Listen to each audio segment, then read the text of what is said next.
صدق الله العظيم بلغنا رسوله النبي الأمين المتين الكريم ونحن على ذلك لمن الشاهدين والشاكرين والحمد لله رب العالمين।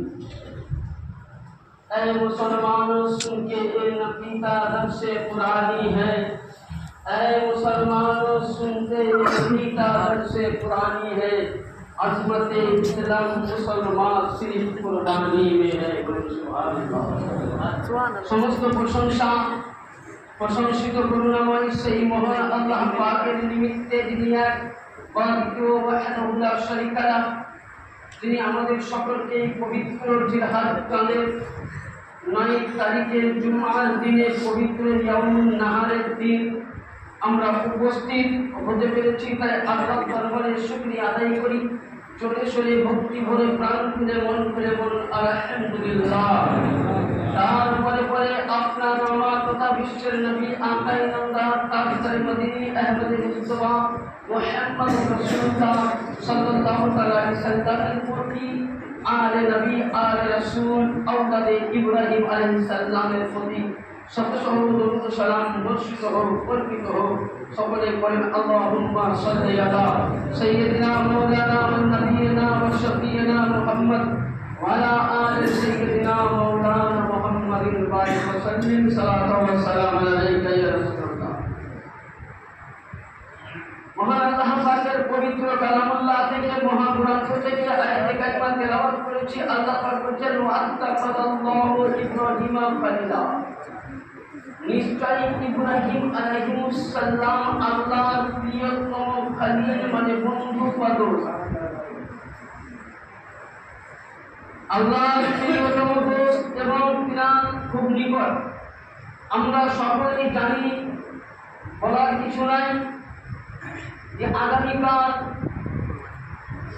খুবই পবিত্র দিন ঈদুল আযহা, এবং আমরা যে কুরবানি করি মালিকের হিসাবের উপরে কুরবানি ফরজ হয়েছে, এটা স্ত্রী ইব্রাহিম নবীকে স্মরণার্থে।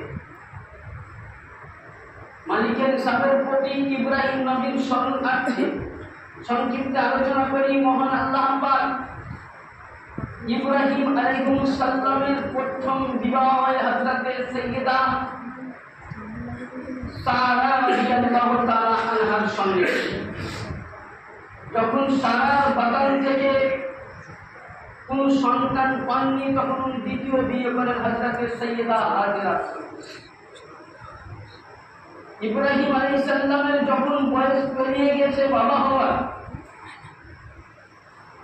মোটামুটি 70-এর পর হযরত সাইয়্যিদিনা ইব্রাহিম আলাইহিস সালামের স্ত্রী হযরত সাইয়্যিদা তাইয়্যিবা তাহেরা আবেদা জাহিদা হাজেরা রাদিয়াল্লাহু তাআলা আনহার পেটে সন্তান আছে, যার নাম ছিল ইসমাঈল।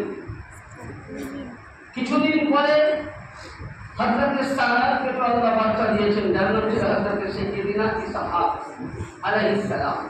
ইব্রাহিম ও ইসহাক ও ইসমাঈল বাপ এক মা দুই, দুইজন থেকে দুটো নবুয়ত ভাগ হয়েছে। ইব্রাহিমের ইসমাঈলের নসল থেকে মুহাম্মদুর রাসূলুল্লাহ সাল্লাল্লাহু আলাইহি ওয়াসাল্লাম পর্যন্ত, আর হযরত ইসহাকের নসল ছিল হযরত ঈসা আলাইহিস সালাম পর্যন্ত। এতে নূহ নবী পাবেন, মুসা নবী পাবেন, সব নবী পাবেন।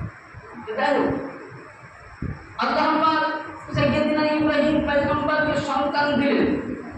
তো ওই সময় ফেরেশতা আল্লাহকে বললেন যে রব্বে কারীম ইব্রাহিমকে সন্তান দিলেন, একবার ইব্রাহিমকে আপনি পরীক্ষা করুন। কি পরীক্ষা করা যায়? কোরআনে তাফসীরে পিতার সন্তান দিয়ে ইব্রাহিমকে আল্লাহ স্বপ্ন দিয়ে ফেরেশতার মাধ্যম দিয়ে ওহী পাঠানোর বলে কুরবানি করো। আমরা সকলেই জানি ইব্রাহিম পয়গম্বর আল্লাহ নবী আলাইহিস সালাম ও তাসলিম, উনি করলেন কি?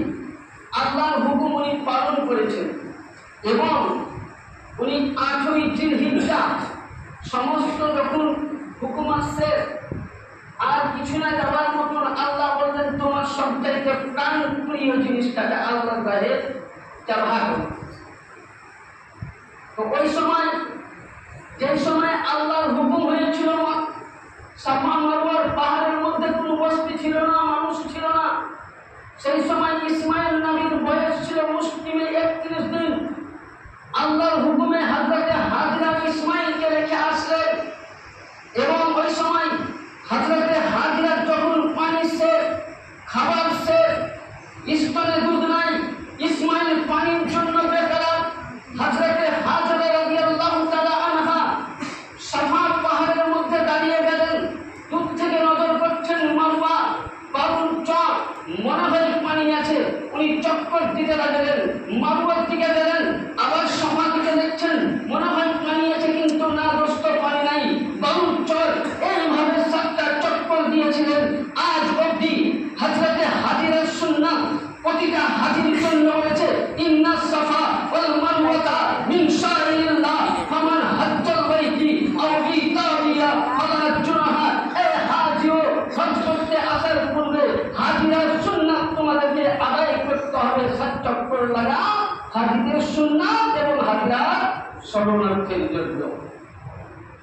এবং ওই সময় হযরতে হাজিরা এসে দেখলেন ইসমাইল পানির জন্য ছটফট করেছিলেন, পা গাড়িতে ডগিয়েছিলেন। তো ওই সময় জমজম পানি খুব বার হয়েছিল। ওই সময় তিনি ভাষা ব্যবহার করেছিলেন জমজম। জমজম আরবি ভাষা নয়, উর্দু ভাষা নয়, ফার্সি ভাষা নয়, এই ভাষাটা হলো সিরিয়ানি ভাষা, বাবিল শহরের ভাষা, যেখানে ইব্রাহিম নবী জন্ম নিয়েছিলেন। বাবিলের ভাষা সিরিয়ানি। তিনি সিরিয়ানি ভাষায় বলেছিলেন জমজম, এর অনুবাদ হলো খেয়ে দাও। তাই হোক, আজ অব্দি হাজি সাহেবদের জন্য ওটা এমনই একটা বরকতময় জমজম পানি। সমস্ত পৃথিবীর সমস্ত পানি আপনি বসে খেতে হবে, 2টি পানি দাঁড়িয়ে খাওয়া যায় গেছে, এক পশুর পানি, এক জমজমের পানি। জমজমের পানি যে নিয়তে খাবেন সেই নিয়ত আপনার আল্লাহ পূর্ণ করবে। আসুন, তারপরে হযরতে যখন আল্লাহ পাকের হুকুম হলো, বহু বছর পর যখন মোটামুটি হযরতে ইব্রাহিম ইসমাইল আলাইহিস সালামের বয়স, রাবি বলছেন কোন হাদিসে রেফারেন্সে 7 বছর, কোন 13 বছর, 13 বছর তার বেশি পাওয়া যায়। যখন ওনার 13 বছর বয়স, ইব্রাহিম আলাইহিস সালাম একটি ছুরি, একটি রশি সঙ্গে করে থলির মধ্যে নিয়ে চলে গেলেন হাজিরার কাছে। হাজিরাকে গিয়ে বলছেন, সালাম হলো, স্বামীর সেবা করলেন, বলে ইসমাইলকে একটু চুলার মতন সাজিয়ে দাও, আমি মেজবানে যাব। কোরবানি কার নাম, মা কেমন হওয়া দরকার। হাজরতে সাইয়েদিনা হাজিরা রাদিয়াল্লাহু তাআলা আনহা দুটি প্রশ্ন করলেন না, ইব্রাহিম আলাইহিস সালামের কথা মোতাবেক ইসমাইল আলাইহিস সালামকে সাজিয়ে দিলেন। যখন উনি নিয়ে বেরিয়ে যাচ্ছেন আঙুলটা ধরে, আজাদের শয়তান এখানে রূপার দিয়েছিল যে হাজরা একটা বুড়ি মানুষের লেবাস ধরে, হাজরা তোমার সন্তানকে কোথায় নিয়ে যাচ্ছে জানো? বলে কোথায়? বলে আমি জানি মেজবানে দাওয়াতে। বলে না, তোমাকে এটা ধোকা দিয়েছে। বলে না, যেটা আল্লাহর হুকুম হয়েছে তাকে প্রভাবে। হযরতে হাজরা মা উত্তর দিচ্ছে, বলছে নিশ্চয়ই তুমি শয়তান হয়েছে।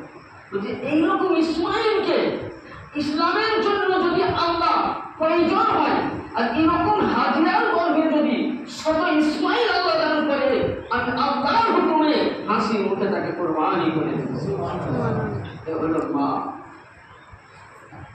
2 নম্বর পয়েন্টে যখন দেখবেন আজকে হাজি সাহেবরা জিজ্ঞাসা করবেন পার্সোনাল, হাজি সাহেবরা হজ করতে যায় 3 জায়গায় পাথর মারতে হয়। জামিরায়ে কুবা, জামিরায়ে সানি, জামিরায়ে কুবরা। যখন প্রথম হযরতে ইব্রাহিম ও ইসমাইলকে যখন ধোঁকা দেয়, ইব্রাহিমকে যখন বলে ইব্রাহিম তুমি ভুল করছো, সেই জায়গাটির নাম ছিল জামিরায়ে কুবা, তুমি ভুল করছো, এখানে তুমি সন্তান ব্যবহার করো না। ইব্রাহিম আলাইহিস সালাম 7টা কাপড় নিয়েছিলেন আর শয়তানকে মেরেছিল। জামিনি মারা শয়তান জামিনের মধ্যে ঢুকে গেছিল, ধসে গেছিল। ওখান থেকে যখন ফিরতে না পারে জামিরায়ে সানিয়ার মধ্যে গেল, ওই জায়গায় ওই ঘটনা ঘটলো। জামিরায়ে কুবাতে গেল, ওই জায়গায় ওই ঘটনা ঘটলো। তার জন্য আল্লাহ পাক বললেন কি, প্রতিটা হাজিদের জন্য 3 জায়গায় 21টি কাপড় মারা ইব্রাহিম নবী সুন্নাহ। আর কোরআন বলতেছে ওয়ালা তাজিদু লিসুন্নাহ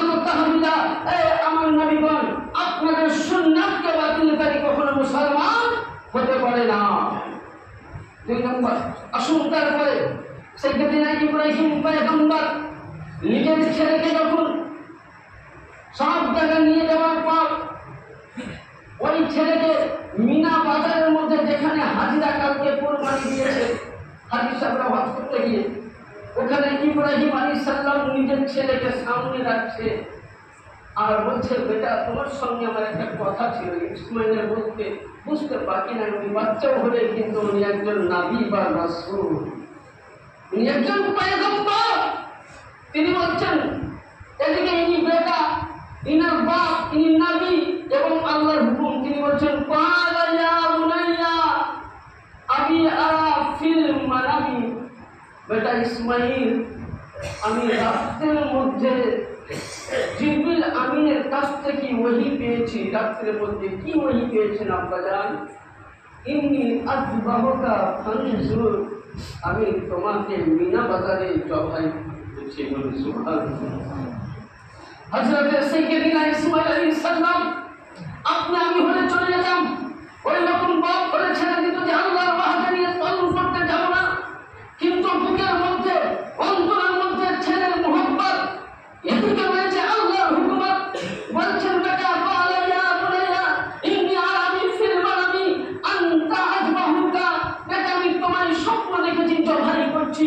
ইসমাইল আলাইহিস সালাম ছুটে না পালিয়ে, ইসমাইল আলাইহিস সালাম দৌড়াতে না দিয়ে, ইসমাইল আলাইহিস সালাম মিনতি কাকুতি না করে, আব্বা ছেড়ে দেন না বলে ইসমাইল কোরআনের ভাষায় বলছেন ক্বালা ইয়া বাতিফ আল মাতা সাতাজুদুনি ইনশাআল্লাহ মিনাস সাবিরিন। এই ইব্রাহিম খলিলুল্লাহ, যদি আল্লাহর হুকুম থাকে আমার রক্ত দিয়ে ইসলামকে জীবিত করার জন্য ইসমাইলকে আপনি ধৈর্য পাবেন, আমি একটু কোনো ধৈর্য হব না, আমি কুরবান হতে প্রস্তুত হয়েছি। এ ছিল ইসমাইল। কিন্তু ইসমাইল সাল্লাম বলছেন আব্বাজান আমি তিনটি কথা বলবো আপনাকে। বলে এক নম্বর, যখন আপনি আমাকে জবাই করবেন আপনার চোখে আমার চোখে পট্টি দিবেন, যাতে বাপের মায়া ছেলের প্রতি না পড়ে, তাহলে আপনি জবাই করতে পারবেন না। আমার কানখানা সুন্দর করে বেঁধে দিবেন চারপাশে। আর দুই নম্বর, আপনি আমাকে উভয় করে দিবেন জমিনের মধ্যে, জমিনের মধ্যে উভয় করে দিবেন। আর তিন নম্বর, আমি যে কুরবানি হয়েছি জবাই হয়ে যাব এই খবরটা কিন্তু আপনি আমার মাকে কখনোই দেবেন না। বলে কেন? বলে মাকে দিলে মা কিন্তু সহ্য করতে পারবে না। হযরত সাইয়েদনা ইব্রাহিম খলিলুল্লাহ এবারে আল্লাহর হুকুম, অন্তরের মধ্যে বেটার মোহব্বত, পট্টি বাঁধতে বাঁধতে নয়ন দিয়ে পানি ভেসে যায়। বাপ বলল বেটার পট্টি, বেটা বলল বাপের পট্টি। ইব্রাহিম আলাইহিস সালাম বললেন কি ইসমাইলের হাত বাঁধলেন, হাত বাঁধার পর জমিনের পাহাড়ের মধ্যে মিনা বাজারে লেগিয়ে দিলেন, উভয় করে দিলেন।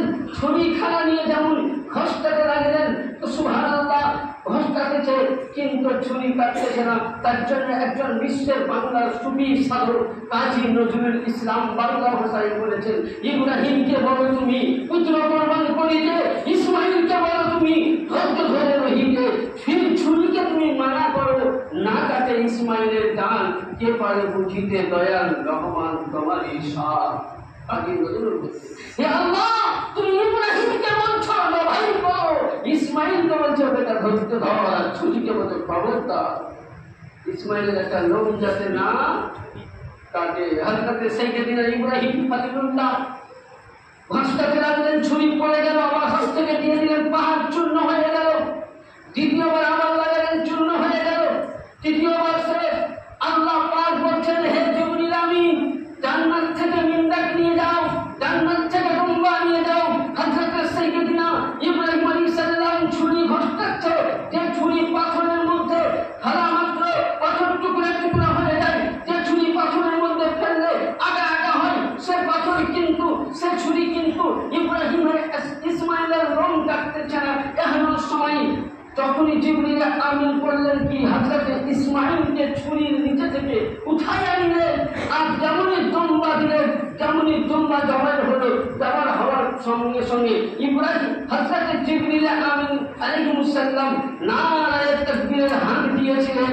ইসমাইল বলেছিলেন লা ইলাহা ইল্লাল্লাহু আল্লাহু আকবার। ইব্রাহিম পট্টি খুলে রেখে বেটা দাঁড়িয়ে তখনই বলেছিলেন ওয়ালিল্লাহিল হামদ। তার জন্য 9 তারিখ থেকে নিয়ে 13 তারিখে আসর পর্যন্ত তাকবীর পাঠ করা প্রতিটা নামাজের মধ্যে ফরজ আছে আমাদের। এবং আল্লাহ পাক কি হলো, আল্লাহ পাক বলছে শুনো, আমি তোমার পরীক্ষা নিয়েছিলাম তোমার বেটা দিয়ে, কিন্তু শুনলাম তোমার জিনিস বাদ যাবে না। আমি উম্মতে মুহাম্মদের প্রতি যারা মালিকের হিসাব পয়সাওয়ালা হবে, তোমার জন্য সুন্নাত ছিল উম্মতে মুহাম্মদি পয়সাওয়ালাদের জন্য ফরজ করে দিলাম। এরা পয়সাওয়ালা যারা হবে তারা যেন তোমার ইব্রাহিমের সুন্নাতকে ফরজ হিসাবে পালন করে। আজকে আপনি আমি অনেক গরিব মানুষের চিন্তা করি যে আল্লাহ আমাকে পয়সা দিতে আমিও কোরবানি দিতাম, কিন্তু দেখুন যিনি দয়ার অবতার, যিনি রহমতের ভান্ডার, যিনি পাপীদের উদ্ধারকর্তা, যিনি প্রাণদাতা নবী মুস্তাফা, এই উম্মতকে কত ভালোবেসেছিলেন। নবী আমার হাদিস শরীফের মধ্যে মা আয়েশা সিদ্দিকা রাদিয়াল্লাহু তাআলা আনহা থেকে বর্ণিত, মুসলিম শরীফ, আবু দাউদ শরীফ, মিশকাত শরীফের মধ্যে 6300 হাদিস নম্বরে একটি হাদিস পাবেন। আল্লাহর নবী যখনই কোরবানি দিতেন, নবী আমার প্রতি বছর যতদিন নবী হায়াতে ছিলেন তখনই নবী আমার 3টা করে কোরবানি দিতেন। কয়েক করে 3টা। নবী একটা নিজের নামে দিতেন, একটা হযরত ইব্রাহিম খলিলুল্লাহর নামে, আর একটা নবী এখানে দোয়া করতেন, আল্লাহুম্মা তাকাব্বাল মিন মুহাম্মাদিন ওয়া আলা আলি মুহাম্মাদিন ওয়া মিন উম্মতি মুহাম্মাদিন। সাহাবীরা জিজ্ঞাসা করলেন, ইয়া রাসূলুল্লাহ, আপনি ওখানে দোয়া করলেন আল্লাহ, কিন্তু এখানেও আমিন উম্মতে মুহাম্মাদিন। নবী বলতেছেন, শুনো গো সাহাবায়ে কেরাম, আমার উম্মতরা গরিব হবে, তারা হয়তো কোরবানি দিতে পারবে না, তাই আমি নবী মুহাম্মদ রাসূলুল্লাহ যতদিন হায়াতে থাকলাম আমার উম্মতের জন্য কোরবানি দিয়ে গেলাম। কিন্তু এই রাস্তায় এমনই করে গেলাম, যদি আমার উম্মত কোরবানিকে ঠিক মতন শ্রদ্ধা করে পালন করে, আমি কোরবানি দিয়ে গেছি, কোরবানির কান্নেওয়ালা যত নেকি পাবে, সমস্ত নেকির মধ্যে মুহাম্মদ রাসূলুল্লাহ কোরবানি দিয়েছেন গরিব উম্মতের জন্য, তাই আমাদের দিন কোরবানি তাদের নবী করে দিয়ে গেছে। এর মতো দয়া রাসূলুল্লাহ হতে হবে। কোরবানিকে কোরবানির মতন পালন করবে। কোরবানির মাংস দিয়ে সারাম পান করবেন না, কোরবানির মাংস দিয়ে বেয়াদবি করবেন না, তামান্য খাওয়ার পরে হাড্ডিগুলোকে যেখানে সেখানে না পেলে এক জায়গায় পুঁতে দিবেন। আর আমি একটা রিকোয়েস্ট করবো, আমাদের হিন্দুস্তানের অবস্থা তো বুঝতেই পারছেন, জবাই করে পুরো ভাই ব্রাদার বাপ চাচা আমরা হাত জোর করে বলবো, ফেসবুকে, ইউটিউবে, হোয়াটসঅ্যাপে খবরদার ছবি ইন্টারনেটে কিন্তু গরু ছাড়বেন না, অনুরোধ করছি, খবরদার ছাড়বেন না। কারণ এটা আপনার পবিত্র জিনিস। কুরবানির মাংসটাই পবিত্র। আল্লাহর নবী বলেছেন যে কুরবানির মাংস এত পবিত্র, যদি কোনো অসুস্থ মানুষকে যদি খাওয়ানো যায় ওষুধ হিসাবে, হাদিস নিয়তে সঠিক দিলে তার অসুখ ভালো হয়ে যাবে। আমি বলছি না রাসূলুল্লাহ, তাদের খাবার খেতে গেলে কোনো বেধার্মিককে দিবেন না, কোনো নাস্তিককে দিবেন না, কোনো বেঈমানকে দিবেন না। এবং খাস করে আমি বলবো, এই কোরবানির মাংস দিয়ে কোনো খারাপ নির্মাণ করবেন না। আল্লাহ পাক, আর আপনারা যখনই কোরবানি করবেন, একটা কথা বলে সময় হয়ে যাবে, যখনই কোরবানি করবেন গরু কিন্তু 4টা টাইম মারবেন, এটা নিয়ম সুন্নাত। আর 2 নম্বর, যখনই কোরবানি জবাই করবেন কেউ হাঁটুর উপরে কাপড় উঠাবেন না, তাহলে সেই মাংস কিন্তু মাকরুহ হয়ে যাবে, মাকরুহ হয়ে যাবে, কমজোরি হয়ে যাবে। হাঁটুর নিচে যেটা কাপড় থাকে, ইমাম সাহেব দোয়া করবে, আপনারা তাকবীর পড়বেন, ইমাম সাহেব দোয়া করবে, আপনারা তাকবীর পড়বেন। আর যারা কোরবানি করতে জানেন তাদেরকে নিয়ে কোরবানি করে নেবেন। এবারে একটা মানুষের মধ্যে সবাই তো পারবে না, যেটা ভেবে পানি করে দেবেন, কিন্তু সতর্ক একটাই, পবিত্রতা ভাবে গরুকে কোনো কষ্ট দিয়ে নয়, এবং তাকে আদর যত্ন করে। কারণ আল্লাহ পাক যখন ইসমাঈল আলাইহিস সালামকে যখন ছুরির নিচে থেকে উঠিয়েছিলেন, কোন গরু কোথা থেকে নিয়ে এসেছিলেন? কোনো গোহাল থেকে নয়, কোনো খারাপ জায়গা থেকে নিয়ে এসেছিলেন, আল্লাহ জান্নাত থেকে মিন্দাক নিয়ে এসেছিলেন। আর সে মিন্দাকের নাম, সে দুম্বার নাম ছিল আল জাদিদ। তার মাংস হয়েছিল 90 কুইন্টাল। হাদিস আছে, তাদের মধ্যে কোনো পাখি খেয়েছে, কেউ বলেছে মাটিতে জবাই করেছে। 6 জন নবীকে কোরবানি দিয়েছেন, আদম নবী, নূহ নবী, শীষ নবী, ইব্রাহিম নবী, হুদ নবী। কোরআনের তাফসীরে বলেন 6 জন নবী, ওই মিন্দাককে 6 বার কোরবানি দেওয়া হয়েছে। তার নাম ছিল আল জাদিদ। নর নয়, নারী নয়, জান্নাতি নুরের জিনিস ছেলেও হয় না, মেয়েও হয় না। আল্লাহ পাক যেন আপনাকে আমাদের সকলকে যেন শরিয়াত মোতাবেক কোরবানি পালন করার তৌফিক দান করেন। ওয়া আখির দাওয়ানা আলহামদুলিল্লাহি রাব্বিল আলামিন। আসসালামু আলাইকুম।